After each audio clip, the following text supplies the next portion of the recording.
Coronavirus, 4 décès et 83 nouveaux cas.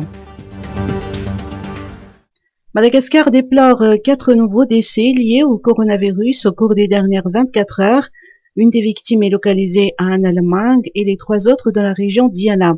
Le professeur Andafloutin a également rapporté 83 nouveaux cas, dont 44 sont localisés à Analamang, 10 à Matrazak et 4 à Paravaravul dans la région Alochamangour, 3 à Matsachambun, 3 dans la région Bouin, 7 à Sofia, 9 à Atiranana 1 et 1 à Atiranana 2 dans la région d'Iana et 2 à Sambav dans la région Sava. Ces 83 nouveaux cas ont été dépistés suite à la réalisation de 384 tests, ce qui correspond à un taux de positivité de 21,6%. Si le coronavirus fait des victimes et de nouveaux cas, des patients guérissent également de la maladie. Le professeur Andafloutin a rapporté 34 nouveaux cas de guérison, portant à 14 219 le nombre de patients guéris.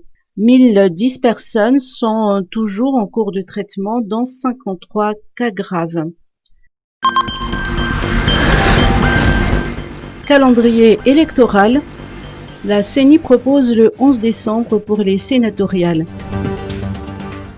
La Commission électorale nationale indépendante CENI propose la date du 11 décembre 2020 pour la tenue des élections sénatoriales.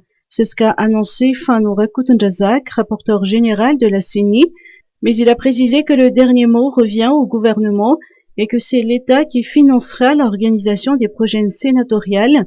Pour ces élections, le nombre des sénateurs passera de 63 à 18, dont 12 seront élus par un collège de grands électeurs constitué des maires et des conseillers municipaux. L'actuel mandat des sénateurs expirera le 9 février 2021. Ministère de la Justice, amélioration des conditions carcérales. Le ministère de la Justice prévoit de mettre en place 14 nouvelles prisons et 10 tribunaux de première instance dans 18 districts d'ici 2022. Ce projet d'envergure s'inscrit dans le cadre de l'amélioration du système judiciaire en général, a expliqué le ministre Johnny Richard Ndiamaye-Fariv. Le garde des Sceaux a ajouté que son établissement s'est fixé comme leitmotiv d'améliorer les conditions carcérales par la réduction de la surpopulation carcérale et la préservation des droits des détenus.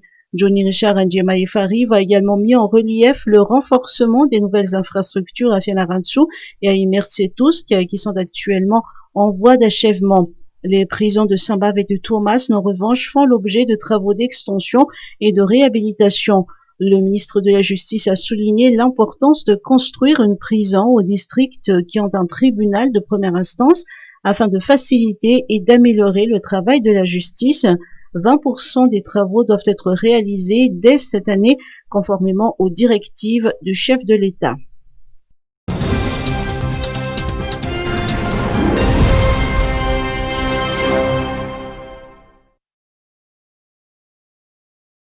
Il y a d'abord pour Bruxelles une préoccupation principale, ce sont les conditions